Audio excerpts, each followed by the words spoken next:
Un jour, je vais vous raconter une histoire très terrible qui m'est arrivée. Il y avait une personne, j'étais très jeune, il y avait une personne qui est venue, j'avais peut-être 27 ans. J'étais pendant les vacances avec le Rav Eliyahu Ruby chez lui à la maison en train de manger. Et cette personne, comme ça, colosse, elle monte en haut et dit: je cherche le Rav Béros. Moi, j'étais pas Rav ni rien du tout. J'ai étudié la Torah comme les petits rabbins. Et lui, il dit: non, je cherche cet homme-là. Et M. Rumi, Rav, il dit: il est là à côté de toi. Il me voit. Il m'a dit: c'est toi que je cherche. Je dis: tu cherches, qu'est-ce que tu veux? Moi, j'ai eu peur qu'il m'amène. Je disais: il dit: mais M. Rumi lui dit: mais qu'est-ce que tu le veux? Il a dit: j'ai besoin de lui parce que son frère, il est malade. Il avait un frère, 20 ans, il est malade. Alors M. Rumi lui a dit: comment il s'appelle? Il s'appelle Nissim Ben Hanina. Comme ça, Nissim Ben Hanina. Alors moi je lui ai dit comme ça, avec la folie. Hein. Il a dit: ah, il aboie. Il est en train d'aboyer. Il m'a dit: c'est pour ça que je viens te chercher. D'où tu sais? Et vraiment, hein, il a aboyé comme un chien. Comme un chien, il a aboyé. D'où je sais ça? Les initiales. Nissim Ben Hanina, Noveyah. Noveyah, ça veut dire aboyer. Vous avez pensé à ça pendant que vous étiez... À la Makom. D'accord? Moi, à 18 ans, j'ai commencé à faire déjà la Gemataria. Je jonglais avec ça. Et moi, j'ai vu le nom comme ça, hop, Noveyah. Je lui dis: il aboie? Il m'a dit: oui, il aboie. Après, il m'a amené. C'est un jour de jeûne. C'était un jour, le lendemain, c'est ça? C'était un jour de jeûne. Je suis parti avec lui. Il m'a amené dans le quartier nord et j'ai perdu le nord. Les quartiers sales. C'est des quartiers de pauvreté, mais alors. C'est pas d'aujourd'hui. Aujourd'hui, déjà, ils se sont un petit peu modernisés. Mais à l'époque, c'était le khalal khalia, comme on dit. La ruine totale. Il m'a amené dans des chemins. J'ai dit: oui, il m'a amené celui-là. Mais je l'ai suivi. Be'emouna, parce que je voulais aider un juif. Donc, je suis parti avec lui. Il m'a entré dans une maison. Bon, je parle pas. La maman, elle m'a fait une peine. Waouh, waouh, waouh. Une peine, quand je la vois comme ça, en train de pleurer. J'ai dit: Akadosh Baruch Hu, sauve-moi de tout ça et aide-moi. Et puis il me fait rentrer dans la chambre. Un garçon de 20 ans étalé comme ça dans le lit, avec les mains comme ça, et il a aboyé. Il a aboyé. Il m'a dit: qu'est-ce que je vais faire, moi? Bon, je leur ai dit: allez, sortez d'ici. Et j'ai dit: bon, je vais essayer de l'aider à cet homme. Et je lui parle, il me répond comme ça, avec l'aboiement. J'ai dit: mais c'est pas possible. J'ai essayé de le distraire dans d'autres choses. Il aboie. Après, bon, j'ai commencé avec lui, j'ai passé à lui: dis-moi, est-ce que tu as été avec une pas juive? Il m'a dit: oh, oh, oh, oh. Il me fait. J'ai dit: est-ce que tu as mangé tel et tel aliment interdit? Il m'a dit: oh, oh, oh. Ce sont deux choses qui amènent ça. Si on ne fait pas teshuva. Ok? Qu'est-ce que j'ai fait? J'ai pris les téphilines, je lui ai mis les téphilines. Je lui ai mis les téphilines. Après, une fois qu'il avait les téphilines, j'ai commencé à lui crier. Pas à lui, à celui qui était dedans. Le chien spirituel qui était dedans. Écoutez ça, écoutez. Moi, moi, j'étais jeune, mais je sais que Rabbi Haim Vital était un grand exorciste qui a fait sortir des neshamot, tout ça. Mais moi, c'était dangereux pour moi. Je suis jeune, je ne peux pas faire une chose pareille. Je n'ai pas la capacité de Rabbi Haim Vital. Ouais. Mais j'ai dit: je vais aider un juif. C'est incroyable. Comme ça. Donc j'ai commencé à crier. Le frère, là, le colosse, il me dit: oh, qu'est-ce que tu es en train de crier, mon frère? J'ai dit: non, je ne sais pas crier ton frère. C'est celui qui est dedans. Ah, elle m'a dit: ah, d'accord.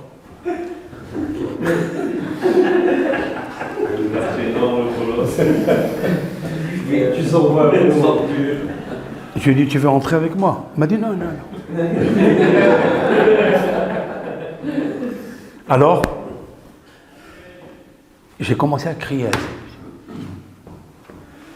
J'ai fait un psaume de Tehillim, etc. Il y a un psaume qui dit: Innu bakev raglo, concernant Yosef. où les frères, ils l'ont maltraité. Et nous, ils ont fait souffrir. Kevel, avec les câbles, ça veut dire les menottes. À Youssef, ils l'ont attaché. Des chaînes. Raglo, ses pieds. Et nous, c'est souffrir. Kevel, Kelev. Kevel, c'est Kelev. Pourquoi lui ont mis des menottes?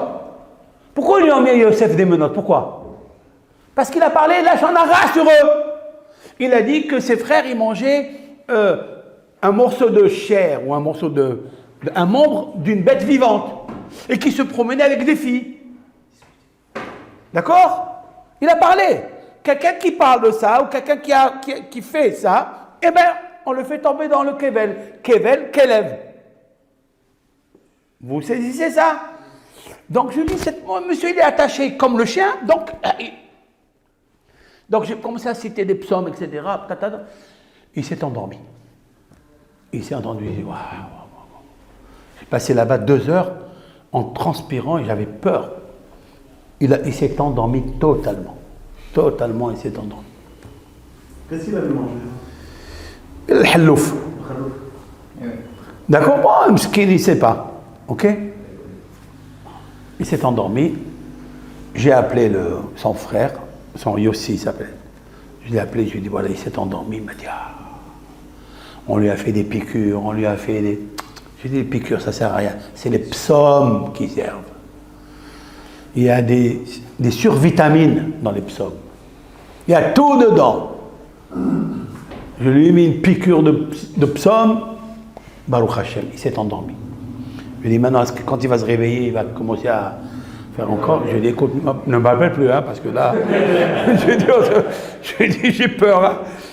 J'ai dit, j'ai peur, vraiment, j'ai peur. Bon, il m'a ramené chez moi à la maison. Le lendemain, oui. Tu as oublié de dire que tu lui as mis quelque chose à côté. Oui, mais ça, on raconte pas moi. Les psaumes. Maintenant, je rentre chez moi à la maison et je vais montrer chez mon beau-père. Il m'a dit, alors qu'est-ce qui s'est passé? Je lui raconte tout ça. Il m'a dit, waouh. Mon beau-père, il m'a dit, attends-toi à quelque chose de pas bien. C'est pas bien. Moi, je suis pas faire du bien, tu peux. Il m'a dit, je te dis, tu as fait quelque chose qu'il ne fallait pas faire. Je lui ai dit, alors je le laisse mourir. Le lendemain, on est assis dans le kollel.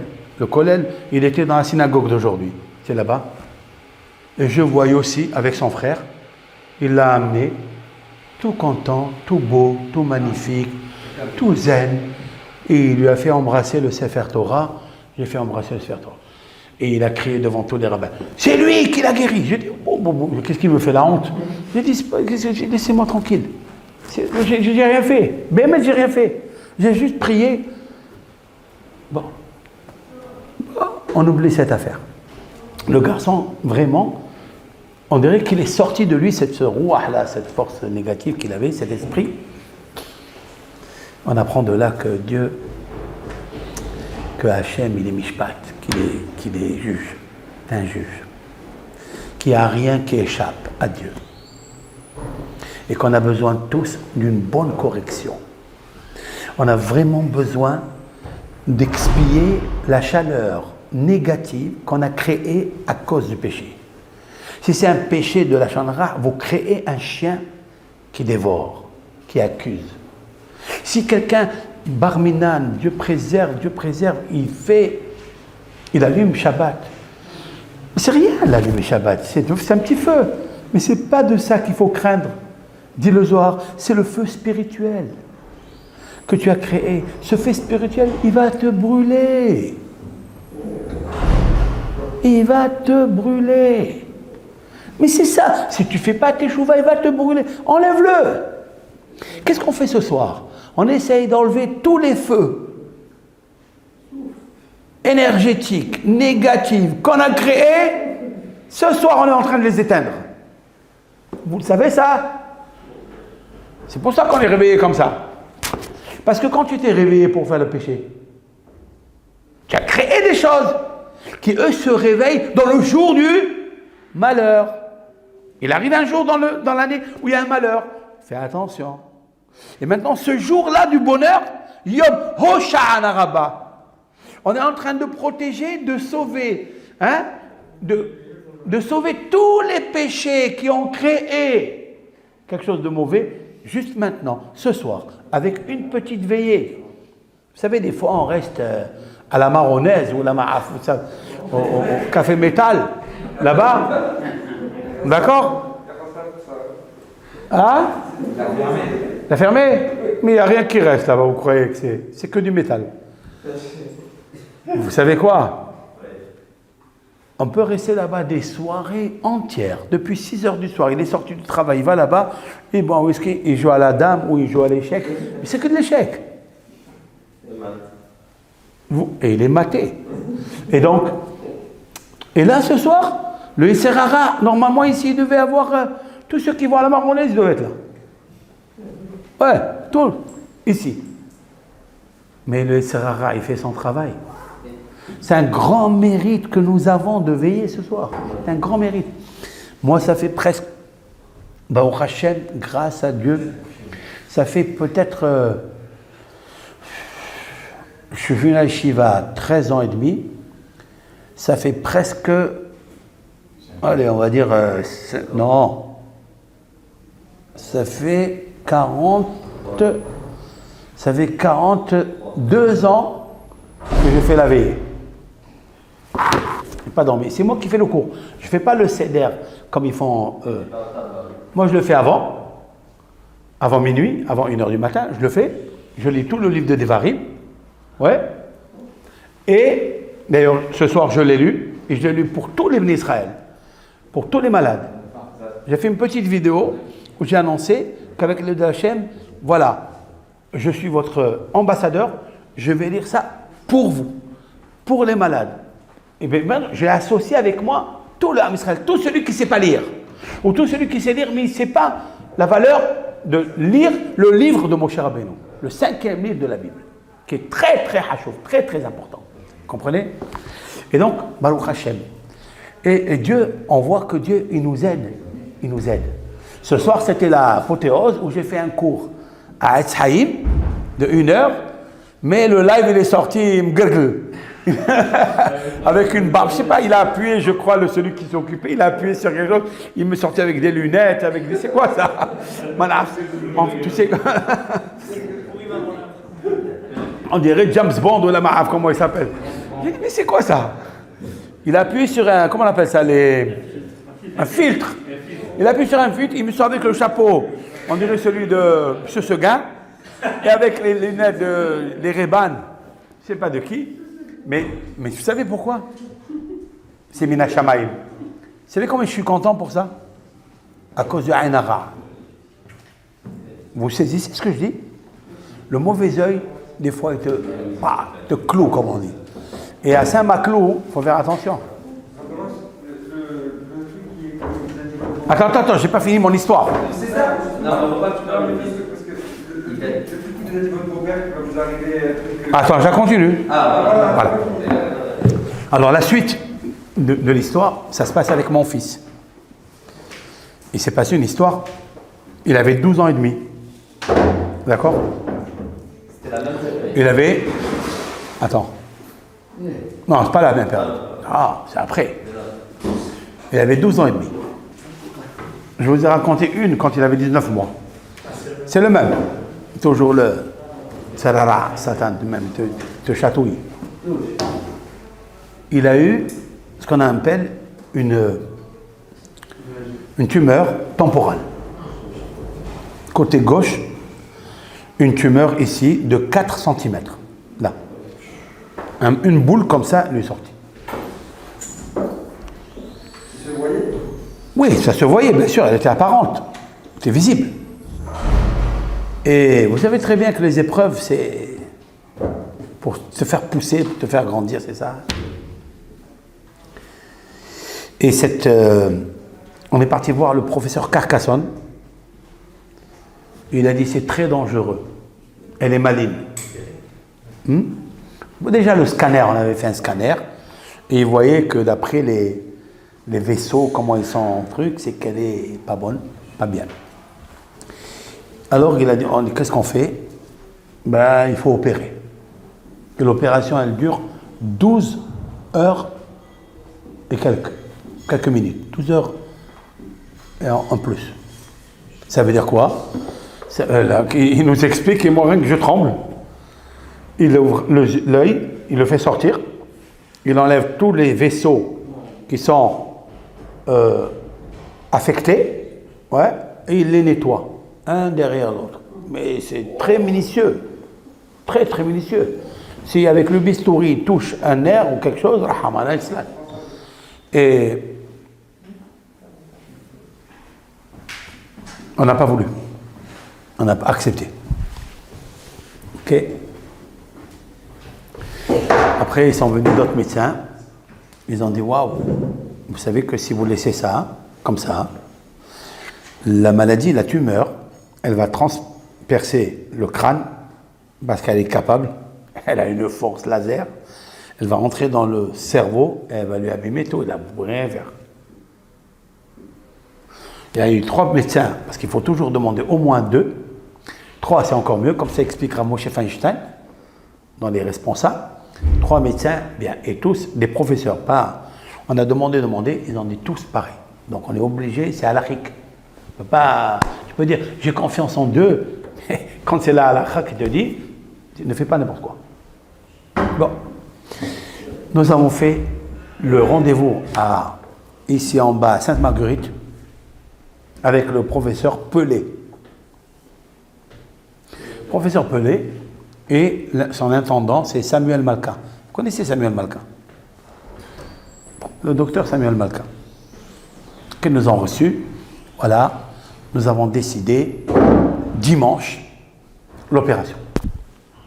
Ils nous ont donné 10 jours avec des traitements pour le...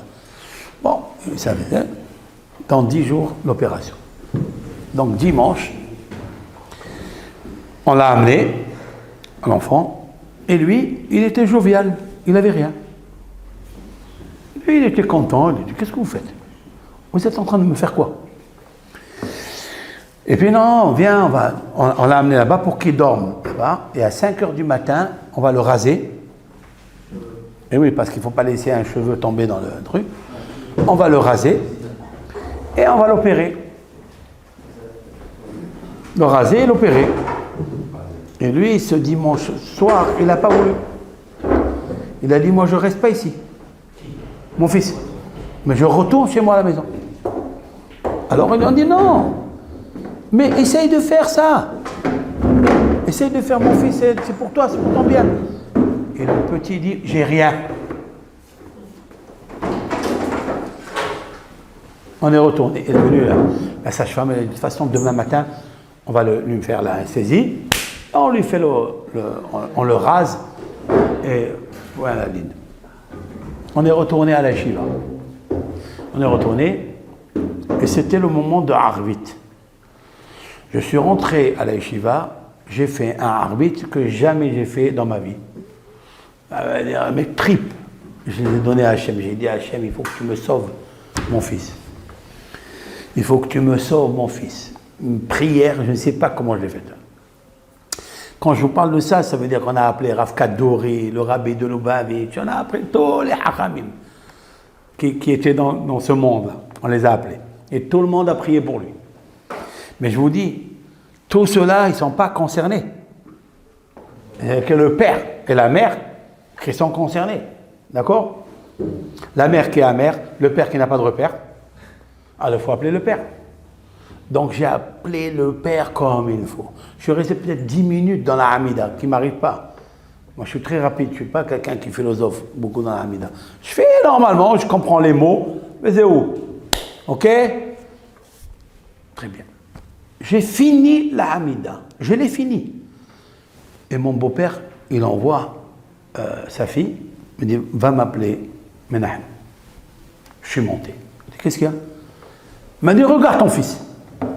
Il m'a fait peur. Je lui ai dit, regarde mon fils, je veux le regarder. Tu vois rien? Je dis, je vois rien. Qu'est-ce que je vois rien? Il me dit, regarde. Elle a disparu. J'ai commencé à le toucher. Les 4 cm sont aplatis. Après, M. Remy dit, ça peut être bien, mais ça peut être très mal. Parce qu'il se peut qu'elle a transpercé l'os du crâne. Elle a fait son travail. Elle est rentrée maintenant dans le cerveau. Et c'est ça qui nous a embêtés. Qu'elle ait disparu complètement, c'est pas possible. Où elle est partie? Il faut 12 heures d'opération, ça veut dire qu'elle était entrelacée, entremêlée. Oui? C'est une tumeur maligne. Comment tu fais? Le Rav, il connaît Samuel Makal, il dit, je t'en prie, écoute, demain, il ne va pas opérer. Il n'opérera pas.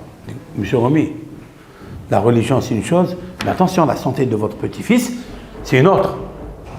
Il lui a dit, il n'ira pas. Sauf si tu viens le voir maintenant, pour que tu attestes qu'il n'y a plus rien. Bon. Il m'a dit, je viens à minuit. Est-ce qu'il avait une opération, je ne sais pas. On est parti à Sainte-Marguerite, il le fait asseoir sur un lit, il lui fait des tests. Alors tu sens là, prends une aiguille, il le rentre dans le plan des pieds, tu sens, il dit je sens. Qu'est-ce que tu sens? Ça. Quelle couleur? Il lui fait des tests, des trucs, il voit que le cerveau il marche bien. Si cette tumeur elle est rentrée dans le cerveau, elle est complètement brouillée, oui. Et là il était lucide, il répondait à toutes les questions. Et je comprends pas. Il va, et le Rav il dit, lui, il va aller appeler le professeur. Il est parti appeler le professeur, il revient. Il lui a dit, le Rav, qu'est-ce qu'il t'a dit, le docteur Pelé? Il a dit, Pelé, c'est un miracle. J'ai dit, Pelé, c'est pas par hasard, c'est un miracle. Et le Pelé, c'est un pas juif, et pas un juif, il dit, je crois au miracle. Vous saisissez? Maintenant, écoutez la suite. Vous allez comprendre quelque chose de magnifique. Finalement, nous avons fait, le lendemain, chez Carcassonne, un autre IRM, un scanner, d'accord? Il voit dans le scanner rien. Il n'y avait pas une trace. Rien. Carcassonne, il dit, waouh, c'est quoi ça? Elle a disparu. Complètement. Maintenant, il faut, vous savez très bien, vous savez que ça ne disparaît pas comme ça. Il faut une compensation. Il faut qu'il y ait un transfert. Comme le pidione, quand quelqu'un il est malade. Comme le coq que l'on tourne autour des têtes. On transfère le mal et on le charge au coq. Le coq il ne comprend rien. Mais on le charge. Ou bien, lorsqu'une personne elle amène un sacrifice dans le temple, elle pose ses mains, l'imposition des mains sur l'animal. Pourquoi? Pour charger l'animal de l'énergie mauvaise que tu as. Comme si, d'accord? On le charge. Ça veut dire, je décide de prendre le mal, je ne veux plus le garder. Je regrette ce mal que j'ai fait, donc je le transfère à l'animal. L'animal, il a accepté depuis la création du monde d'être un sacrifice. Il ne peut pas faire autrement. Mais il a accepté. Il y a un Talmud qui dit qu'il a accepté. D'accord? Comme c'est marqué,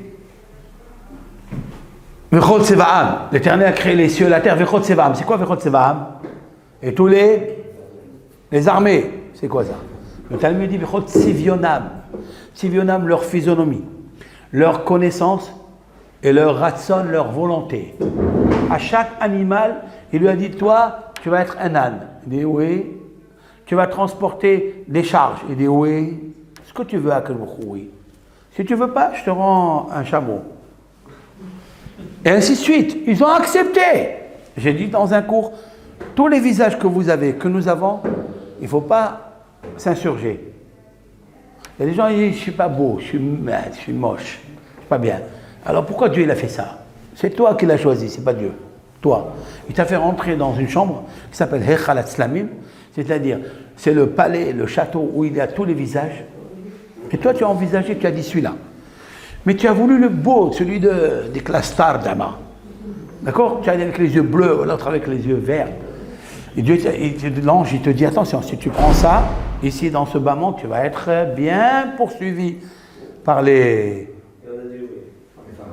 forces de malheur qui vont t'attirer, et ça et ça. Et si tu fais ça, attention, il a peur. Il dit alors qu'est-ce que je choisis? Grand, beau, filiforme, ça, c'est pas bon. Parce que tu choisis ça à la veine, c'est-à-dire quand tu as résurrection, tu nais petit. Ouais. Tu n'es pas grand et beau. Pourquoi? Parce que c'est sûr et certain que tu vas faire des péchés. Et si tu es beau, tu reviens. Alors tu dois choisir. Comment? Si tu es beau, tu reviens Le cas inverse. Le cas inverse. Par contre, tu dois choisir Les mannequins. ce qu'on appelle le sentier moyen. Le sentier d'or. Shvil Azahav. Choisir toujours le moyen. Toujours dans la vie, il faut choisir le moyen. Pas le grand, pas trop sage et pas trop bête. Comme la prière de Hana. Comme la prière de Hana Yoshua. Bravo. L'otipèche veut le chacham yotel midai. Je ne veux pas un homme très intelligent, dit Hana dans sa prière. Et je ne veux pas quelqu'un qui est bête. Pourquoi pas très intelligent? Parce que, dit Rashi, à cause du Ainara. Non, à cause du mauvais œil. C'est pour ça qu'un enfant, lorsqu'il est jusqu'à 13 ans, on peut lui faire Ainara. Comme ça explique un des commentateurs qui s'appelle Rabbi Shmuel Strachan, qui connaissait le chasse et qui connaissait le Talmud par cœur, il a écrit un commentaire fabuleux. Rabbi Shmuel Strachan, il a dit, on voit que jusqu'à 13 ans, on peut faire le Ainara. Mais à partir de là, il devient un homme. On n'a pas peur du Ainara. Autrement dit que si vous avez un garçon qui a 10 ans ou bien 5 ans, il vient, il te récite des Mishnayot ou bien des mathématiques, il te fait des philosophies, cache-le, garde-le, protège-le, ne le montre pas, parce qu'il peut avoir le mauvais œil sur lui. C'est l'extase, en fait, c'est l'extase. Le mauvais œil, c'est des rayons laser qui sont créés par l'extase de l'homme. Et comme l'extase de l'homme, il est mauvais, parce que son cœur, il est dans sa majorité mauvais, parce qu'il aime les pulsions, il aime ça, il aime là, surtout quand il est petit. Même les excréments d'un enfant qui est moins de 13 ans, dit le Talmud de Jérusalem, qu'ils sont plus mauvais que les excréments d'un adulte. Pourquoi? Parce que les mauvaises pensées, c'est ça qui est dans la mauvaise odeur. C'est un peu philosophique ça. Dan, tu écoutes. Les mauvaises pensées agissent sur la nourriture ou tout ce qui est excrément et le rend mauvais. C'est pour ça que ça pue. Non, un adulte, moi. Parce qu'il peut contrôler ses pensées. Tandis qu'un jeune, c'est-à-dire un adolescent, 4 ans, il est jaloux. Il veut tout pour lui. Et quand sa sœur lui prend, il la frappe. Eh bien, il garde tout pour lui. Eh bien, ça, c'est un mauvais caractère. Et ben, il ne le fait pas exprès. Hein. Mais son caractère, il ne peut pas échapper. Donc, ce qui se passe avec lui, c'est il influence. Vous écoutez, ça, c'est merveilleux. Ça, c'est un Talmud de Jérusalem qui dit ça. Pas marqué dans le Talmud de Babylonie, dans le Talmud de Jérusalem. Il dit ça, Rashi. Enfin, le commentaire de Pnei Moshe. Il s'appelle le commentaire Pnei Moshe. C'est un des commentateurs. Mais c'est incroyable. C'est incroyable comment la pensée, elle agit sur la nourriture et sur la... C'est fabuleux. On peut faire survoler ça à autre chose. Hein? Disposer ces choses-là à des choses magnifiques. Ça veut dire qu'en fait, que la pensée, c'est elle qui guérit. Tu n'as pas compris? C'est ta pensée qui te rend malade et c'est ta pensée qui peut te faire guérir. Guérir. On appelle ça l'épigénétique. C'est une expression où l'environnement et ta pensée peuvent changer le contrôle génétique que tu as. Vous comprenez? Ça existe ça ou pas? Ça existe? L'épigénétique? Et vous n'avez pas fini votre liste. Maintenant, écoutez l'histoire. Là, on fait la suite. Oh, l'histoire, je l'ai racontée déjà. Alors, je dis, il y a un transfert. C'est là où je suis peut-être. Moi, je fais comme ça, mais je reviens à la charge. Le transfert. Écoutez ça. Le Rav, il a un homme à Nice qui travaille pour lui dans le bâtiment. C'est un juriste, un fiscaliste, c'est ça? Fiscaliste. Et le même soir de Harvit, vous vous rappelez? Le même soir, ce monsieur, il l'appelle au Rav. 5 minutes après, 5 minutes après que nous avons remarqué qu'il n'y avait plus la tumeur. Et il lui raconte une histoire. Écoutez ça. Et il lui dit, Monsieur Rumi, sachez quelque chose. Je lui dis quoi? Je crois en Dieu. Il me dit, pourquoi tu me dis ça? Pourquoi maintenant tu me dis ça? Il dit, parce que je sais que votre petit-fils, il est malade et qu'il a une tumeur temporale côté gauche. Oui? Et il dit, le chien qui lui appartient, il a une tumeur temporale côté gauche et il est mort sur place et en plein une crise et il est mort. Vous écoutez? Vous savez ce qu'il a dit, ce gars, il s'appelle Siodo. Ce monsieur s'appelle Siodo. Je vous dis même les noms. Il dit, tu connais? Il dit, pourvu que la tumeur du petit Samuel, elle aille dans le chien. C'est transféré dans le chien. Donc je crois Dieu. Et M. Rumi lui dit, mais elle a disparu. Alors il dit encore, je crois encore un peu plus. C'est quoi ça? C'est une histoire que je vous raconte, elle est vécue, c'est moi. C'est dans ma chair que je l'ai vécue. Vous comprenez? Donc, j'ai compris que la tumeur, c'est un problème du chien. Donc, la première personne qui s'appelait Nissim, qui a aboyé ses chiens, lorsque le chien est sorti, il a fait son affaire. Et votre beau-père vous avez dit, va arriver quelque chose? Et mon beau-père, il a dit, mais celui qui a tout fait pour qu'elle s'en aille. Waouh, waouh, waouh. C'est fou, hein? On dirait un film de, je sais pas moi, science-fiction ou la Walt Disney. C'est incroyable. Mais vous saisissez ça?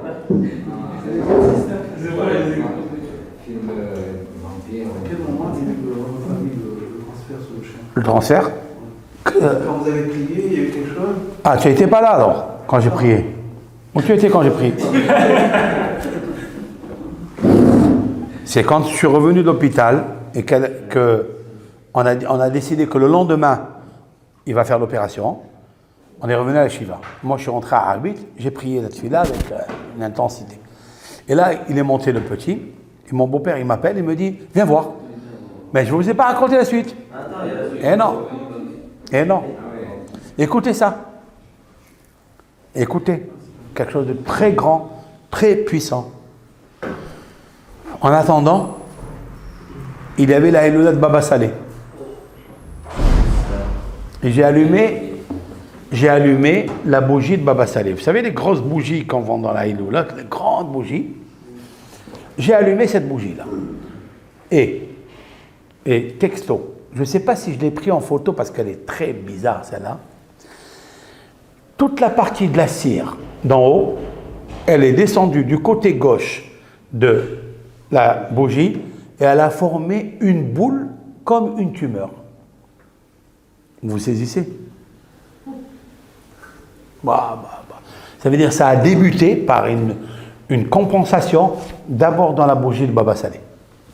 Comme si le tzaddik, il te dit, voilà, je vais te défendre. Et voilà, comme tu pries pour moi, et c'est vrai, parce qu'au moment où tu pries, alors que tu vois ton fils qui a cette tumeur dans la tête, hein, tu pries, tu dis à Baba Saleh, s'il te plaît, prie pour moi, prie pour mon fils, interviens devant les cieux, devant les tzaddikim. La tumeur, on dirait qu'elle s'est formée. J'ai une photo de ça, c'est incroyable. Et après la Eloula de l'année d'après, mon beau-père, il a montré il a dit, regardez. Bon, il a voulu vendre un petit peu il a voulu vendre, surenchérir les bougies pour faire bouger les choses, quoi. Et il a dit, regardez le miracle, il a raconté donc tout ce miracle. Donc, une fois que tu as fait la tzedaka, alors Dieu, il fait le reste. Vous comprenez? Ça ne marche pas un transfert comme ça, non. Il faut faire de la tzedaka. Pour ça, on prend un coq. D'accord? C'est trop facile de dire que la tumeur qui était là, elle va dans le chien. Oh, il faut des mérites. Il faut une tzedaka. Eh bien, cette tzedaka de Baba Saleh, il a prié. Et en fait, ça veut dire que toi, quand tu as prié, tu as voulu faire descendre dans la bougie, tu vois, là tu meurs. Et il lui a dit, tu meurs. Et là tu meurs. C'est incroyable. Alors pourquoi, d'après vous, je suis venu à ça? On a perdu le fil, hein? Ben c'est ça. Ça veut dire que quand tu es en connexion avec Hachem, lorsque tu comprends, c'est ça que je vais expliquer ce soir. Lorsque tu comprends qu'il n'y a rien qui arrive dans le monde comme ça, c'est que Dieu, il est Elohim Mishpat. Dieu, il est le Dieu de la justice. Regardez, à Rosh Hashanah, on dit Hamelech HaMishpat. On change. T'as pas Melech Oev Tzedaka Mishpat. Dieu, il aime la charité, la tzedaka et la justice. Non. À Rosh Hashanah, Hamelech HaMishpat. C'est vrai ou pas? Toute cette année qu'on a souffert du corona et on est en train de vivre encore. Ça vient d'où? De Rosh Hashanah dernier. C'est l'année Tachat. Et ça s'est décidé à Rosh Hashanah. Vous saisissez? Alors maintenant, c'est maintenant qu'on peut enlever ce qui a été dit sur Rosh Hashanah. Habituellement, je m'habille en blanc pour Rosh Hashanah là-bas. J'ai envie de m'habiller comme ça. Chez moi, à la maison, je m'habille en blanc. Mais ici, à la synagogue, je ne le fais pas. Sur Kippour, je m'habille en blanc. Oui. Et parce que tu montres que tu es encore dans le Kippour. Qui ne s'est pas arrêté, quoi. Je suis encore dans le pardon. Il faut visualiser des choses. Il faut que tu sois positif, que tu imagines que c'est comme ça. D'accord? Comme cette personne qui était malade du Covid. Et comment elle s'appelle? Ses poumons étaient remplis de fibrose. Ouais. Il y a un médecin, écoutez ça. Un médecin que je connais, c'est une femme. Une jeune femme homéopathe. Elle a dit, j'aime tellement cet homme-là, c'est-à-dire, parce que c'est un peu de la famille, qu'il est tellement bien cet homme-là, je vais le guérir. Je lui ai dit, comment tu vas faire? Mais elle m'a dit, j'ai écouté un cours que vous avez fait. Dis-moi, qu'est-ce que tu as écouté? Vous avez dit que le cœur, c'est Youd. Oui, le cœur, il est comme ça. C'est Youd. Les poumons, il y a 5 lobes, c'est le Hé. Ben, est-ce qu'il est malade? Il est malade des 5 lobes. Ben, je vais regarder le Hé à travers ses poumons. C'est incroyable ça. Une jeune femme, oui. Ça veut dire quoi? Elle a travaillé sa force de mémoire, de pensée, elle a positivé, elle a dit, puisque c'est le nom de Yud-Ké, alors je vais le penser bien comme vous faites, et ce 5-là du Hé, il va guérir les 5 lobes du poumon. Et jusqu'à maintenant, c'est elle qui s'occupe de lui, puisqu'il a guéri, vous savez qu'il a guéri, vous savez de qui je parle, et puis c'est elle qui s'occupe de lui. Elle a pris le flambeau, elle a dit, je vais lui enlever toutes les fibroses qu'il y a là dans le... Incroyable. C'est une femme qui est peut-être même pas religieuse. Elle fait même pas Shabbat. Elle fait pas Shabbat, du tout. C'est pas Shabbat ou pas Shabbat, c'est pas ça. C'est l'amour. C'est vouloir faire du bien. Avoir une pensée forte, positive. Ça te guérit. Tous les gens qui guérissent avec leurs mains, là, avec la radioactivité, etc. Hein? Magnétiseur, avec le magnétisme. Comment ils guérissent? Quoi, c'est de la magie? C'est quoi? Ils ont envie de guérir. Ils ont envie d'aider les gens. Vous le savez ça? Moi au Maroc, je tombais, j'avais toujours au football, je tombais, j'avais ici, cette côté, il s'enflait comme ça. Chaque fois, je tombais comme ça. Il y avait une dame, une juive, dans le quartier arabe, que ma mère, elle m'emmenait là-bas, elle prenait de l'huile. Elle me l'a passée comme ça, avec sa main. Elle m'a dit, en arabe, elle me dit, tu vas guérir. En arabe, tu vas guérir. Je te promets, je rentre à la maison, il n'y avait plus rien. C'est incroyable. J'ai une femme c'est pas une hassida, c'est pas une saddéquette, c'est pas celle qui fait des prières comme je ne sais pas quoi. C'est une femme qui aime aider. Et c'est l'amour qui guérit, Rabotaï. Wow. Ça, c'est le mot fort. En fait, La gestion de l'amour est une gestion très complexe.